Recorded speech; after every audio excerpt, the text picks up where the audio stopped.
বাংলাদেশের ৩০০ আসনে আসন্ন জাতীয় ত্রয়োদশ সংসদ নির্বাচনের ৩০০ আসনে ইনকিলাব মঞ্চের পক্ষ থেকে কোনো প্রার্থী নাই।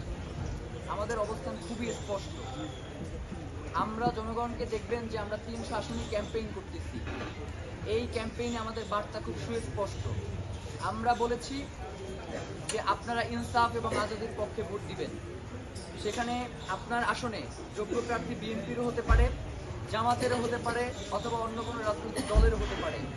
আপনারা শুধুমাত্র যারা সৎ এবং যোগ্য তাদেরকে আমরা ভোট দেওয়ার জন্য অনুরোধ করতেছি তাদের। এবং পাশাপাশি ইনকিলাব মঞ্চের পক্ষ থেকে আমাদের একদম সুস্পষ্ট কথা, গণভোটে বাংলাদেশের জনগণকে আমরা হ্যাঁ ভোট দেওয়ার জন্য অনুরোধ করতেছি। কারণ বাংলাদেশের জনগণের ক্ষমতার সাথে এতদিন পর্যন্ত আমরা রাজনৈতিক ক্ষমতায় আবদ্ধ ছিলাম। আমরা জনগণের ক্ষমতায়নের জন্য আমরা জনগণকে গণভোটে হ্যাঁ ভোট দেওয়ার জন্য অনুরোধ করতেছি, যাতে জনগণের সাথে যারা ক্ষমতায় যাবে তাদের সাথে ক্ষমতার ভারসাম্য রক্ষা হয়, যাতে কেউ কোনোভাবেই স্বৈরাচার ফ্যাসিবাদী রাষ্ট্র ব্যবস্থা কায়েম করতে না পারে। পরিবারতান্ত্রিক যেই ক্ষমতা সেটা যাতে আগামী দিনে বাংলাদেশে বাস্তবায়িত হতে না পারে।